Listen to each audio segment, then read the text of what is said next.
Excellency, Mr. Lawrence Cannon, Minister of Foreign Affairs of Canada, to address the conference. Thank you, Mr. President. Mr. President, Canada more than ever demonstrated a strong commitment to strengthening national and international efforts to ensure that weapons of mass destruction, including nuclear weapons, do not spread to states or terrorists prepared to use them under any circumstances. Canada's Prime Minister Harper demonstrated leadership at the April 2010 Nuclear Security Summit in Washington by advancing non-proliferation as a theme for the upcoming G8 summit.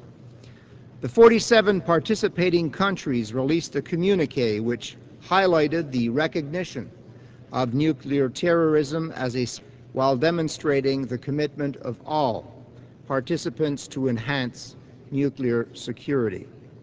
Now, in March, in Gatineau, G8 foreign ministers issued a statement on non-proliferation, disarmament, and peaceful use of nuclear, highlight important elements to be addressed by the review conference. IAEA safeguards are a fundamental element of the nuclear non-proliferation regime. While there has been progress made since the last review conference, it is still a concern that many of states party have yet to sign and bring into force a comprehensive safeguards agreement required under Article 3.1 of the treaty. Furthermore, the nature and scope of the IAEA's annual conclusions is limited for those states that have only a comprehensive safeguards agreement in force, particularly with respect to conclusions about the absence of undeclared nuclear or activities in a state.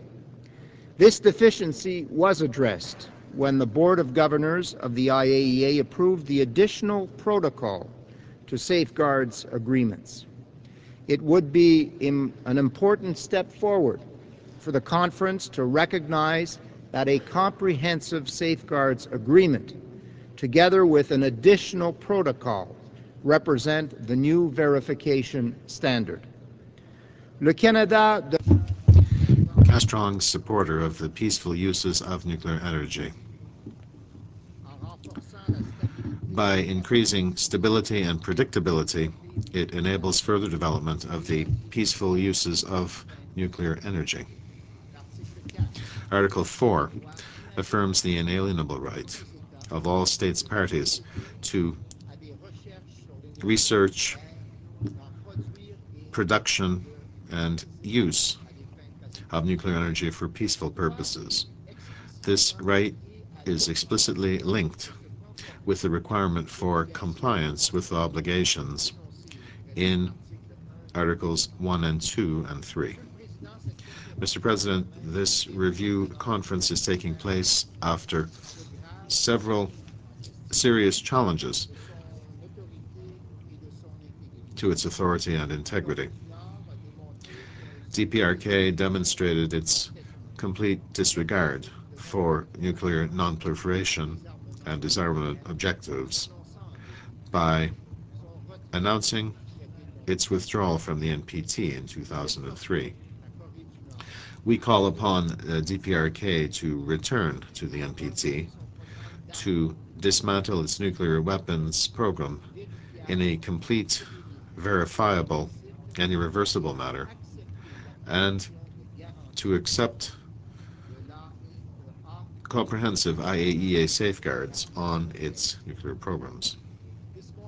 Secretary General Ban made it clear that the onus is on Iran to dissipate doubts and concerns about its nuclear ambitions. It is unfortunate that President Ahmadinejad decided to ignore that invitation and instead delivered a predictable and aggressive statement.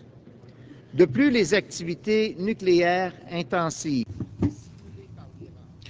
In addition, Iran's extensive past undeclared nuclear activities together with efforts to acquire the full nuclear fuel cycle without any justifiable reason, have resulted in deep concerns that it is seeking to develop a nuclear weapons capability contrary to its treaty commitments. Immediate and complete cessation of Iran's uranium enrichment and other delicate proliferation-sensitive activities in accordance with UN Security Council and International Atomic Energy Agency obligations is the only objective indicator of the peaceful nature of Iran's nuclear program. Canada recognizes that regional security is a crucial consideration for those states that remain outside the treaty. Canada supports efforts to bring peace to the Middle East. We also support efforts by states to make progress towards a zone free of weapons of mass destruction in the Middle East.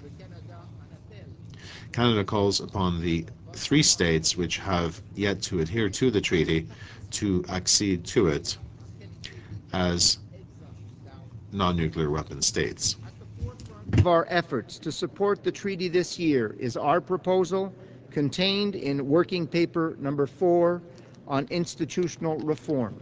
This paper, which has been co-sponsored by a cross-regional group of 17 states, proposes specific decisions to further strengthen the review process of the treaty and to make it more responsive to states party. We welcome further co-sponsorship of this initiative and hope that the decisions contained therein will be reflected in the outcome of this conference.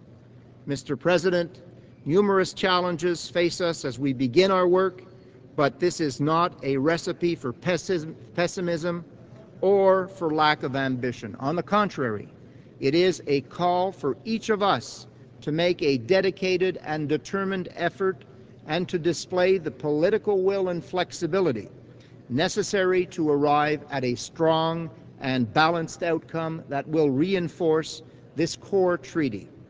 This conference is taking place not just at a time of challenge, but also at a time of renewed optimism and great opportunity in support of our common goal of a world without nuclear weapons. Let us seize, my colleagues and friends, that opportunity. Thank you. Merci beaucoup.